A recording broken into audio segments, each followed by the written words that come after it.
नमस्कार दोस्तों, ग्लोबेक्स कंप्यूटर की ऑनलाइन क्लासेस में आप सभी का स्वागत है। चलिए आज हम बात करते हैं इंटरनेट की। तो आज हम जानेंगे इंटरनेट के बारे में और इसमें हम क्या क्या चीजें कवर करने वाले हैं उसके बारे में देख लीजिए। सबसे पहले इसमें हम कवर करने वाले हैं introduction, history of internet, internet का इतिहास, basic of internet architecture, services of internet, benefit of network, component of network और साथ ही साथ टाइप्स ऑफ नेटवर्क डिवाइसेस के बारे में। तो सबसे पहले जानते हैं इंटरनेट। इंटरनेट क्या होता है? International and network are two terms that are combined to make a single term called internet. It uses TCP/IP to serve billions of user world wide. तो इंटरनेट दो टर्म से मिलकर बना हुआ है, एक इंटरनेशनल और दूसरा है नेटवर्क। तो अगर फुल फॉर्म की बात की जाए इंटरनेट की, तो इंटरनेट का फुल फॉर्म होता है इंटरनेशनल नेटवर्क और इनके जनक हैं Vinton Cerf. The backbone of internet is called TCP/IP। जो इंटरनेट का बैकबोन होता है, जिससे हम इंटरनेट का बैकबोन कहते हैं, वो हमारा TCP/IP होता है। TCP और IP का फुल फॉर्म क्या होता है? ट्रांसमिशन कंट्रोल प्रोटोकॉल और इंटरनेट प्रोटोकॉल। तो इंटरनेशनल और नेटवर्क दो शब्द हैं जिन्हें इंटरनेट नाम का एक शब्द बनाने के लिए संयुक्त किया गया है और इंटरनेट को हम नेटवर्क ऑफ नेटवर्क्स भी बोलते हैं। फिर हम बात करते हैं हिस्ट्री ऑफ इंटरनेट की। In 1969 the university of California at Los Angeles beginning of ARPANET। तो इन 1969 सबसे पहले यूनिवर्सिटी ऑफ कैलिफोर्निया जो कि लॉस एंजल में है, सबसे पहले इसने ARPANET की शुरुआत की, जो कि ARPANET का फुल फॉर्म होता है advance research project agency network. और इसका सबसे पहला एम ये था कि यह कंप्यूटर को कनेक्ट करना था डिफरेंट यूनिवर्सिटी से और सबसे पहले इस नेटवर्क का यूज किया गया था यूएस डिफेंस के लिए। तो मिड 80s के बीच में दो नेटवर्क आए, एक ARPANET और दूसरा NSF नेट, जो कि ये दोनों मिलकर हमारा इंटरनेट बनाते हैं। फिर साथ ही साथ बात करते हैं बेसिक ऑफ इंटरनेट आर्किटेक्चर की। तो इसमें 4 लेयर होते हैं। सबसे पहला लेयर होता है सब network layer, all devices connected together. इसमें सारे डिवाइसेस आपके कनेक्टेड होते हैं और आपका एग्जांपल होता है लाइन नेटवर्क। फिर इसमें दूसरा आपका आता है networking layer. In this communication between network, इस लेयर में नेटवर्क के बीच में कम्युनिकेशन होता है और इसमें आपका एग्जांपल होता है IP, इंटरनेट प्रोटोकॉल। फिर हम बात करते हैं तीसरे लेयर की, जो कि सर्विस प्रोवाइडर प्रोटोकॉल लेयर है। In this the message is transfer, इस लेयर में आपका मैसेज ट्रांसफर होता है और अगर एग्जांपल के साथ समझा जाए तो इसमें आपका TCP होता है, जो कि TCP का फुल फॉर्म होता है ट्रांसमिशन कंट्रोल प्रोटोकॉल और इस लेयर में आपके मैसेज ट्रांसफर होते हैं। फिर बात करते हैं चौथे लेयर की, जो कि आपका एप्लीकेशन सर्विस लेयर है। तो इस लेयर को हम यूजर एप्लीकेशन लेयर भी कहते हैं।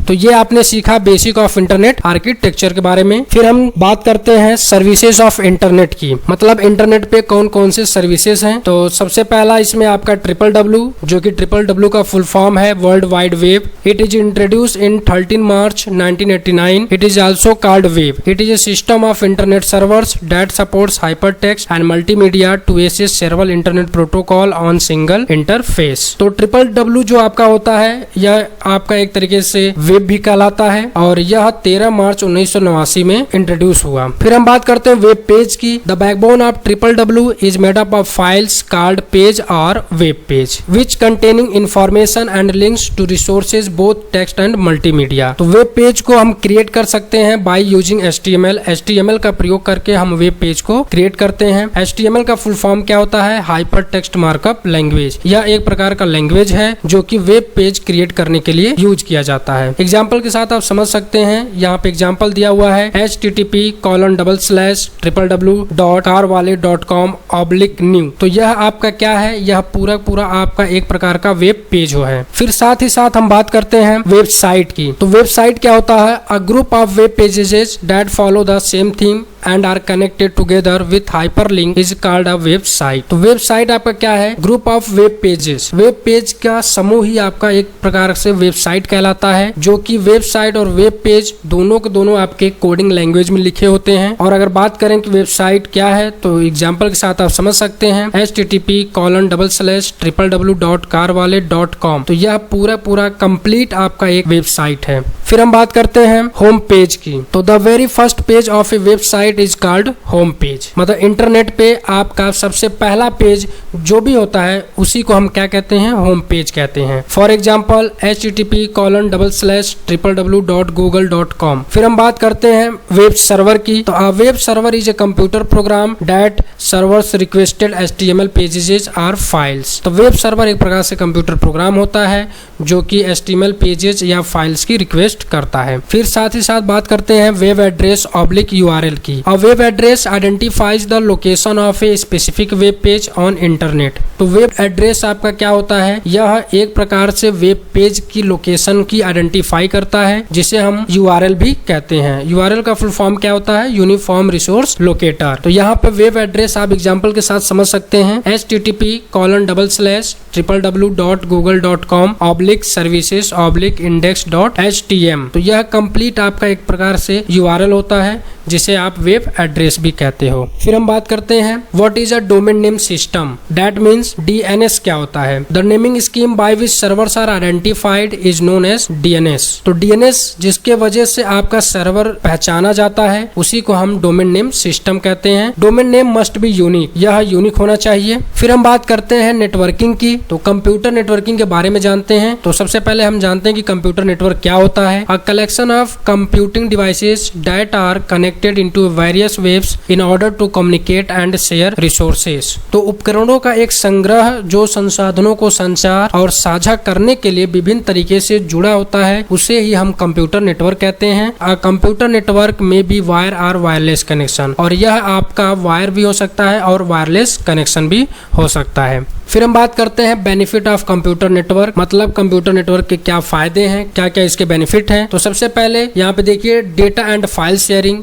इसके माध्यम से हमारा डेटा और फाइल शेयर किया जा सकता है। हार्डवेयर शेयरिंग, जैसे आपका स्कैनर, प्रिंटर, तो हम कंप्यूटर नेटवर्क का प्रयोग करके हार्डवेयर शेयर कर सकते हैं। साथ ही साथ सॉफ्टवेयर शेयरिंग, कंप्यूटर नेटवर्क का प्रयोग करके हम सॉफ्टवेयर की भी शेयरिंग कर सकते हैं। और कंप्यूटर नेटवर्क हमारे लिए एक तरीके से विश्वसनीय है। You can be store more than one copy on various computer network, मतलब आप एक से अधिक कॉपी कंप्यूटर नेटवर्क पे स्टोर करके रख सकते हैं। तो ये कुछ पॉइंट्स थे जो कि कंप्यूटर नेटवर्क के बेनिफिट्स थे। फिर हम बात करते हैं कंपोनेंट ऑफ कंप्यूटर नेटवर्क की। तो कंप्यूटर नेटवर्क के कितने कंपोनेंट हैं उसके बारे में हम जानते हैं। तो सबसे पहले यहाँ पे हमारा सर्वर है। सर्वर क्या होता है, a computer that hold share files, programs and network operating system. Server आपका मेन कंप्यूटर होता है जो कि शेयर्ड फाइल्स, प्रोग्राम और नेटवर्क ऑपरेटिंग सिस्टम को होल्ड करके रखता है। यहाँ पे बहुत प्रकार के सर्वर आपके एग्जिस्ट करते हैं, जैसे web server, mail server and file server. All the terminals are connected to the main computer is called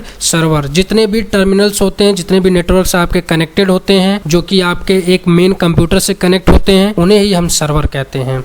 फिर हम साथ ही साथ समझते हैं क्लाइंट के बारे में। क्लाइंट क्या होता है, a computer A part of common network other than server is called client. Client भी आपका एक प्रकार से कंप्यूटर है जो कि सर्वर के अलावा जो भी आपका कॉमन नेटवर्क होता है वही आपका क्लाइंट कहलाता है। फिर हम बात करते हैं ब्रिज की। दो कंप्यूटर नेटवर्कों को जोड़ने के लिए ब्रिज का प्रयोग किया जाता है। फिर कंपोनेंट ऑफ कंप्यूटर नेटवर्क में ही बात करते हैं NIC की। तो सबसे पहले NIC का फुल फॉर्म जान लीजिए, network interface card. It regulates the exchange of data among the networks and computer. तो NIC क्या होता है, यह नेटवर्क और कंप्यूटर के बीच डेटा के आदान प्रदान करने के लिए यूज किया जाता है। फिर बात करते हैं प्रोटोकॉल की। तो प्रोटोकॉल क्या होता है नेटवर्क में, तो प्रोटोकॉल एक प्रकार से आपका क्या होता है, a standardized set of rules which is used for transmission of data is called protocol। तो प्रोटोकॉल आपका एक प्रकार से सेट ऑफ रूल्स होते हैं जो कि यूज किए जाते हैं ट्रांसमिशन ऑफ डेटा के लिए, मतलब डेटा के प्रसारण के लिए यूज किया जाता है। फिर बात करते हैं मीडिया चैनल की। तो communication channel refers either to a physical transmission medium such as wire और वायरलेस। तो एक संचार चैनल या आप कह सकते हैं मीडिया जो कि कम्युनिकेशन करने के लिए यूज किया जाता है, और यह आपका मीडिया या जो चैनल होता है यह आपका वायर भी हो सकता है और वायरलेस भी हो सकता है, जिसके माध्यम से आप डेटा को भेज सकते हैं। तो मीडिया या चैनल आपका वर्क करता है सेंडर और रिसीवर के बीच में। फिर हम बात करते हैं नेटवर्क डिवाइसेस की। तो इसमें सबसे पहले हम जानते हैं राउटर के बारे में। राउटर क्या होता है, तो राउटर इज ए फिजिकल और virtual inter networking networking device that is design to receive, analysis and forward data packets between computer network. तो राउटर एक प्रकार से आपका फिजिकल या वर्चुअल डिवाइस होता है जिसे कंप्यूटर नेटवर्क के बीच डेटा पैकेट प्राप्त करने, विश्लेषण करने और आगे बढ़ाने के लिए डिजाइन किया गया है। फिर साथ ही साथ बात करते हैं हब की। तो हब क्या होता है? It act as a centralised connection to several computers with central node और सर्वर। तो यह एक प्रकार के आपका सेंट्रल कनेक्शन होता है, सेंट्रल कंप्यूटर आप कह सकते हैं, जिसे हम हब कहते हैं और इसे हम कॉन्सेंट्रेटर भी कहते हैं। हब आपका 3 प्रकार से होता है, passive hub, intelligent hub and switching hub. Passive hub क्या होता है? इसमें आपका डेटा सेंड किया जाता है। इंटेलिजेंट हब में डेटा की मॉनिटरिंग की जाती है और स्विचिंग हब में डेटा पर अंकित पते को पहचान कर उसको सही जगह पर भेजने का काम कौन करता है? स्विचिंग हब करता है। फिर बात करते हैं रिपीटर की। रिपीटर डिवाइस क्या होता है? तो this device operates on physical layer of an OSI models use to connect 2 segment of line. तो रिपीटर आपका एक प्रकार का डिवाइस होता है जो कि OSI मॉडल पे काम करता है और इसका यूज होता है लाइन के 2 सेगमेंट को आपस में जोड़ने के लिए। फिर हम बात करते हैं मॉडेम की। तो सबसे पहले आप मॉडेम का फुल फॉर्म जान लीजिए, मॉड्यूलेटर एंड डीमॉड्यूलेटर। तो मॉडेम क्या होता है? यह डिजिटल सिग्नल को एनालॉग सिग्नल में कन्वर्ट करता है सेंडर साइड के पास और फिर यह एनालॉग को डिजिटल में कन्वर्ट करता है रिसीवर एंड्स के पास। तो मॉडेम एक प्रकार से डिजिटल सिग्नल को प्राप्त करेगा, डिजिटल सिग्नल को लेता है, फिर एनालॉग सिग्नल में कन्वर्ट करता है, जो कि हमारा यह काम करने का काम होता है मॉड्यूलेटर का। फिर बाद में फिर यह बैक कन्वर्ट करता है एनालॉग को डिजिटल सिग्नल में, जिसका काम डीमॉड्यूलेटर का होता है। और it is always placed between telephone line and computer. यह हमेशा टेलीफोन लाइन और कंप्यूटर के बीच में रखा जाता है। फिर साथ ही साथ बात करते हैं स्विच। तो स्विच एक प्रकार का आपका हार्डवेयर होता है जो कि एक साथ कई कंप्यूटर से जुड़ा होता है। एक स्विच आपका बटन या लीवर भी हो सकता है जिसे डिवाइस को चालू या बंद करने के लिए किया जाता है। वीडियो देखने के लिए आप लोगों का बहुत बहुत धन्यवाद। वीडियो से रिलेटेड कोई भी डाउट हो तो कमेंट बॉक्स में आप लिखकर जरूर पूछें। धन्यवाद।